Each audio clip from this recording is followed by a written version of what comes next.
person alive is considered a victim of human trafficking today.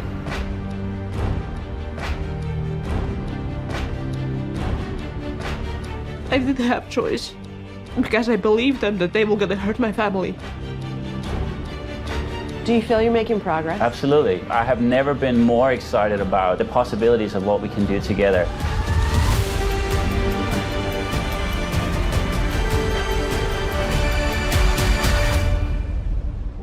If I can help with my story, just for one person, just one, for me, it's victory.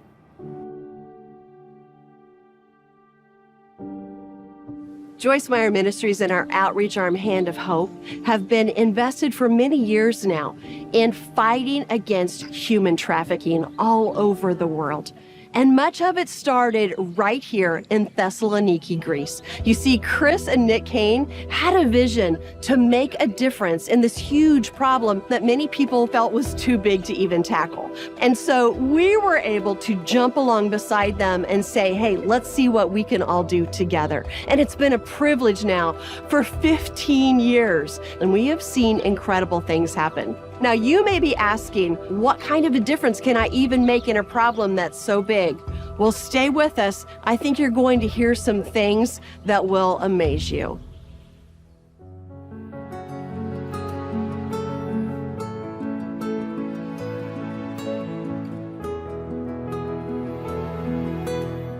Late last night, we left our hotel in central Thessaloniki, Greece, and drove less than 15 minutes.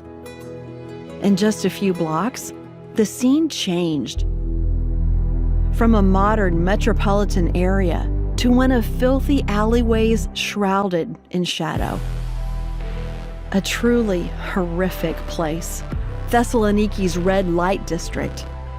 Row after row of cement block buildings. And most had this in common: one heavy metal door. A few small windows covered by iron bars and neon lights inviting men to come inside. Here in Greece, these brothels operate openly. Prostitution is legal. However, much of what is happening behind those doors is far from legal. Behind the doors are many women who've been ensnared, promised a new life, a good job, even real love. But what they find is slavery. They're held prisoner by physical violence, financial constraints, threats to their families, and emotional manipulation. I've witnessed many such places around the world: Asia, Africa, Europe, even the United States. And while they vary, one constant is the vacant stare in women's eyes: emptiness.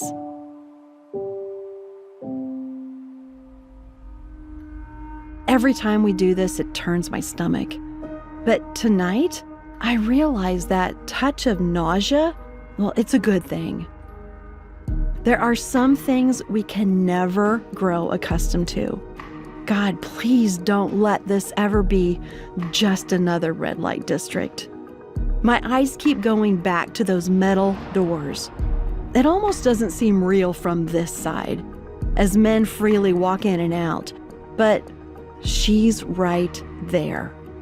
All that stands between us is that door. But I know behind the steel bars are broken promises, broken bodies, and broken lives. I think of how she must suffer as man after man after man enters that room and leaves with another piece of her soul.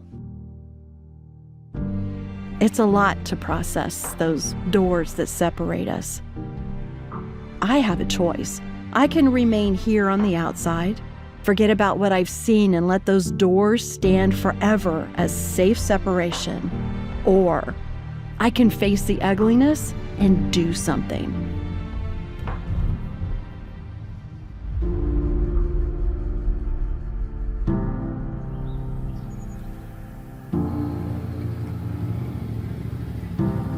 The next morning, I sit down with Rania.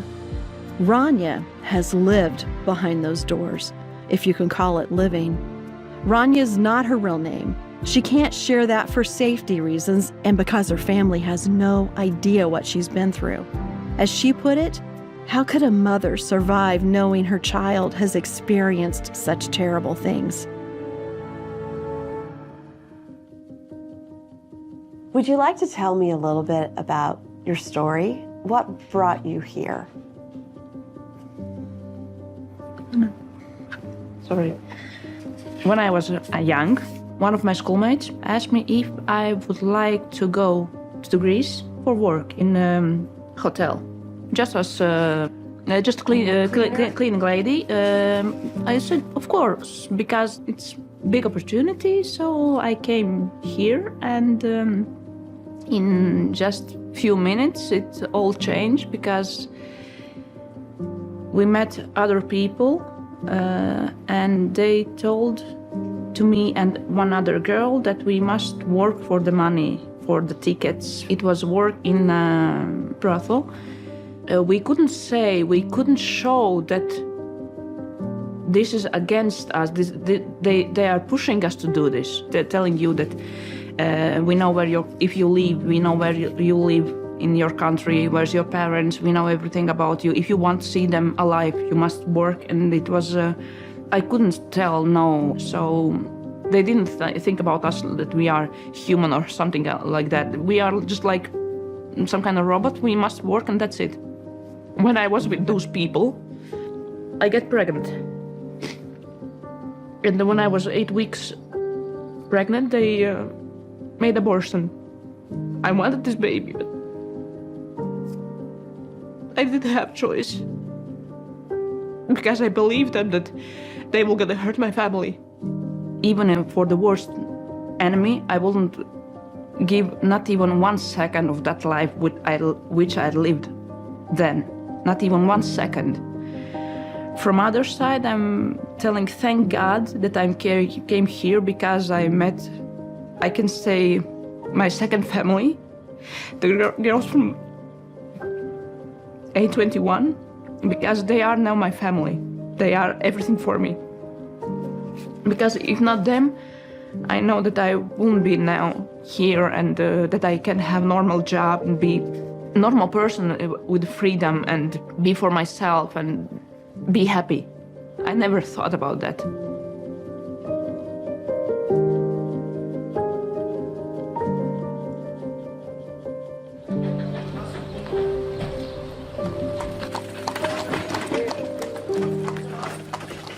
A21 helped me. 2 years I was in the program, and they helped me with the place where I can sleep, food. They helped me with psychologist for 2 years. I was so thankful because I was broken.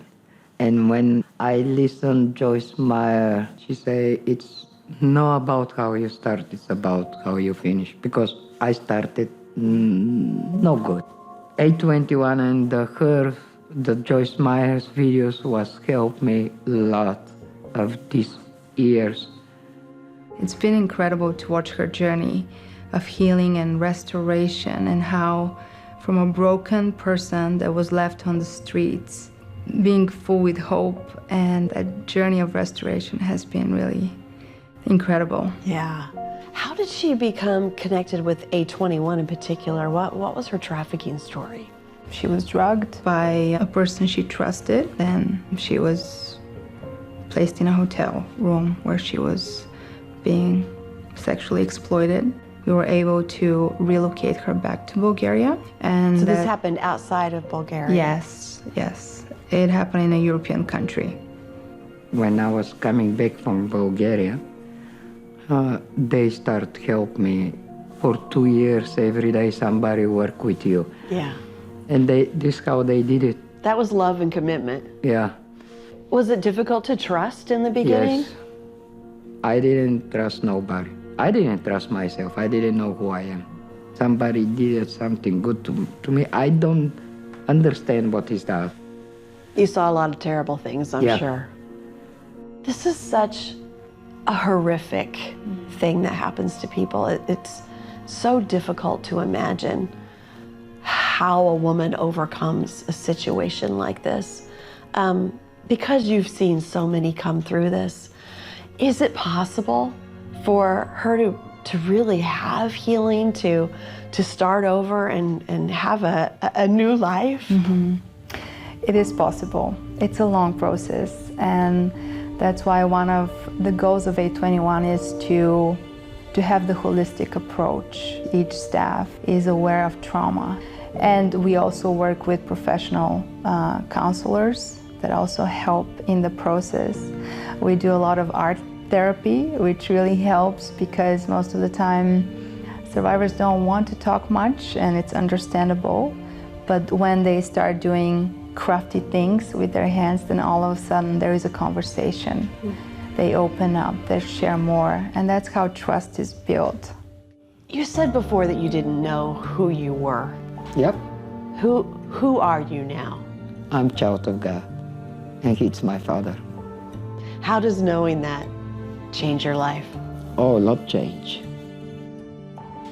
When I talk about His love, I remember how He saved me every day in the street. How He was so good to me. Yeah. Give me hope and future. I can say now, I can be in the place when I can give to somebody hope. This for what now I live. How beautiful is that? That He gives you everything, that He makes you His child, but He also gives you the opportunity to help someone else. Yep. And this is what it's all about. Yeah. To help another person. Somebody help me, now I can help. You know, Rania and Stoyanka are really two bright lights in this world. They have been through so much, but God has helped them in incredible ways. And did you know that you are an important piece of the puzzle for women like them and their healing? And right now, you can help rescue and restore more women. Will you do what you can? Through your gift today toward our Project Girl outreaches, you will be a part of the work we do together with 821 and many other outreaches all around the world. Work that is bringing people out of the darkness and into the light of God's love. And you can be part of their healing journey. Your gift not only helps to combat human trafficking, but you will offer education, fresh water, and the truth of God's value and love for women and girls everywhere. This is so important to Joyce, it's so important to me, and I know that it's important to you. Sometimes you just don't know what to do to help. Well, where to start is to go to joycemeyer.org. Find out more about our Project Girl initiatives and just do what you can. Pray and give anything that you can. To truly help, we must understand the tragedy of what is happening. We must meet the women who are devastated by it and understand the potential impact of our actions. You see, we can all make a difference because God is working to pull them out of darkness.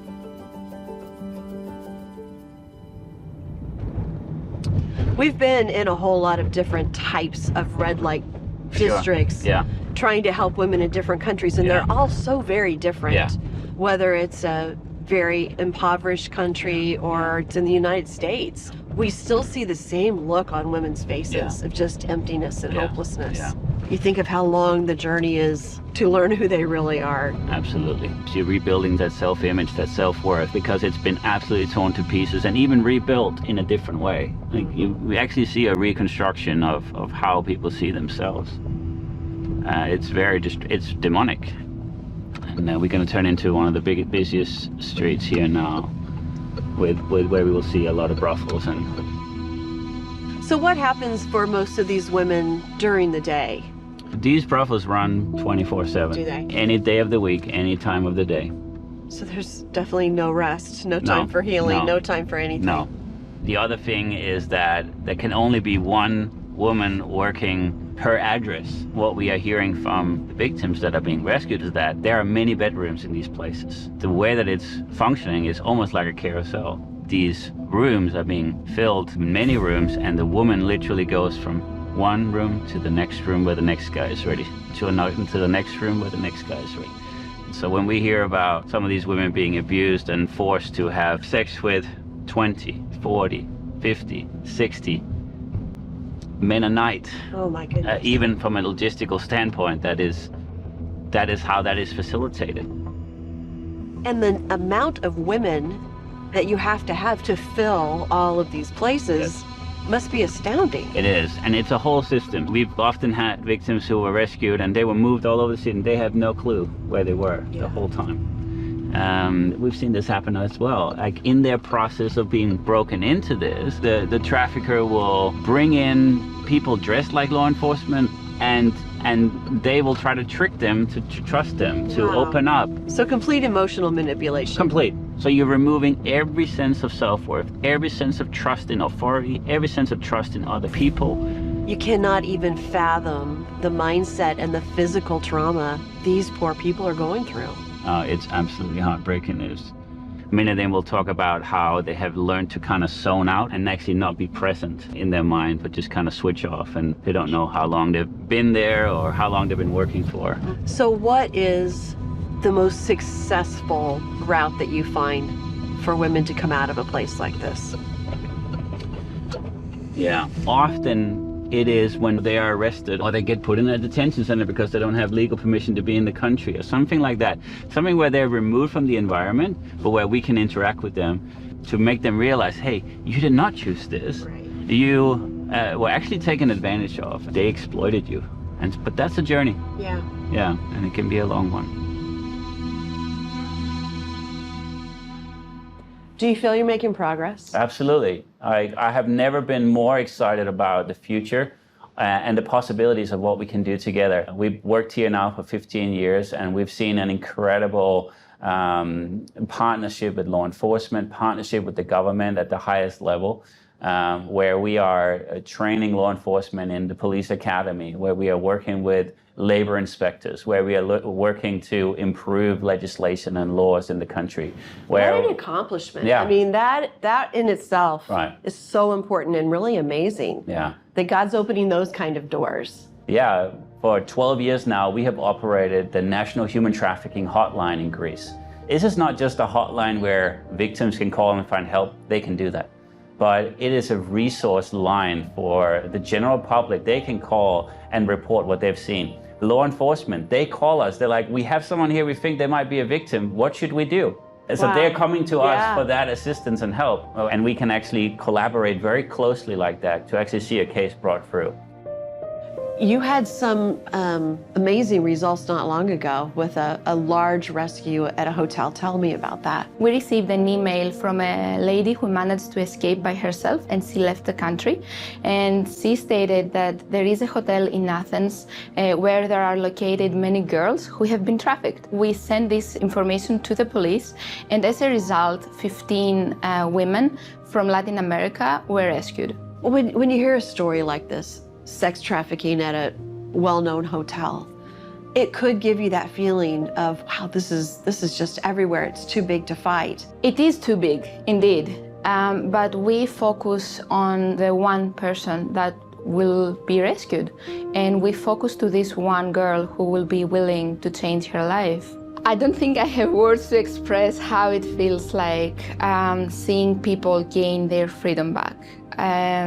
It is a sense of relief that something has changed at that point, but at the same time, we do have a sense of responsibility.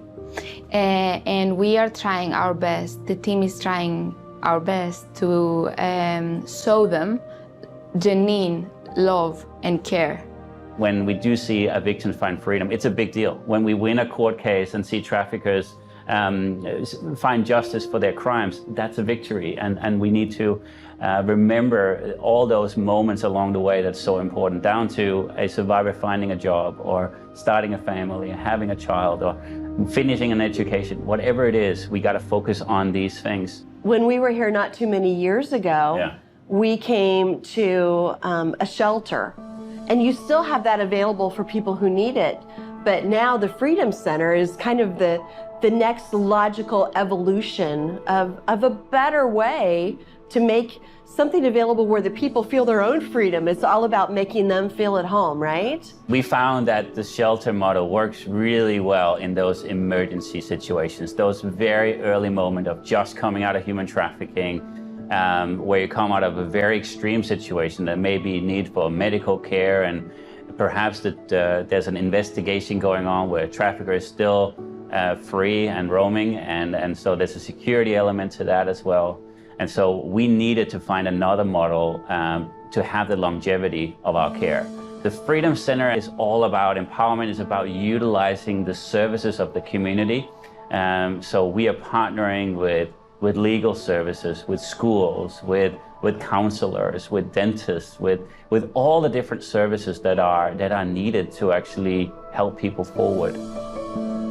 Let's talk about how the Freedom Center works. This is a place that represents exactly what the name says. They can come and go as they like, get what they need, and always know that the doors are open to them. And this is a little bit different model for you. Yes. The Freedom Center is designed to be the heart of the model for the survivors. We want it to be a location of safety and a place where they can learn, dream, always with the goal of becoming independent. They can choose to be taught about finances, budgeting. Greek lessons are an essential that survivors ask for, or even nutrition and meal planning. And then there's other programs that are more focused on understanding what trauma is, how it affects your body, basic skills to combat the effects of trauma. We don't have a plan that we create and set it out before them, but we sit down with them and say, okay, look, this is what we can do. Which way would you like to go? So you're restoring choices and dignity to them again. That seems very important. Yeah. Tell me about the change you begin to see as time goes on. That's the most beautiful part.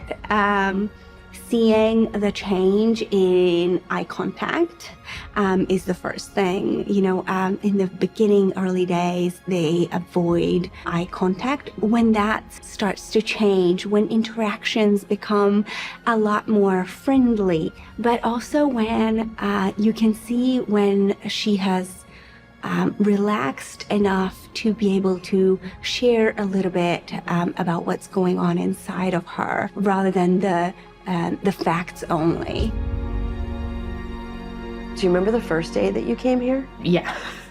What was that like? I couldn't open up. I didn't want to tell them what I feel, how I feel. It was like when I was working, they didn't let me speak for myself. They spoke for me. Now I have voice. I can say them what I think, what I feel. That this is most important. What's important for you to say today? Sometimes I like to go outside and just scream, I'm free, and I can feel. When Radia first came in here, did you work with her from the very beginning?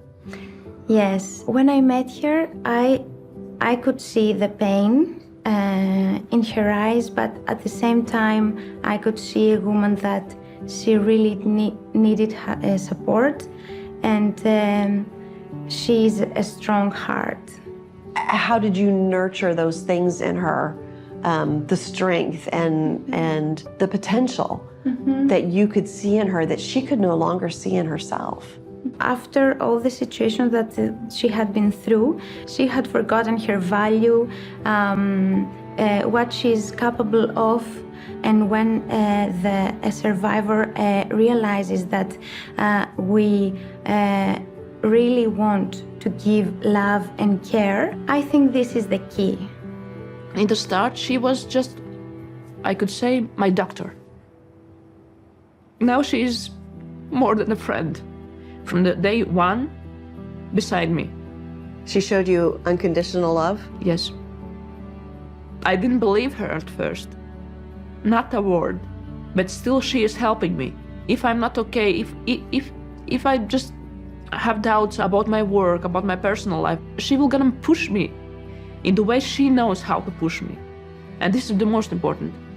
Now that she's been through the program, you've had a lot of time with her. She's had a lot of time to get away from the situation that she was in. What things do you see in her now? It's really amazing how far she has come and how many things she has achieved. She has a job in fashion designing. She loves it, and she's really, she's amazing in that. Yes, she has a talent, and every time she's trying to do better and better, and I'm really proud of her. The girls tell me, you are strong, you can do it, you was in that horrible state of your life. Then, you survived. Now, look how far you get. You are very brave. I'm trying.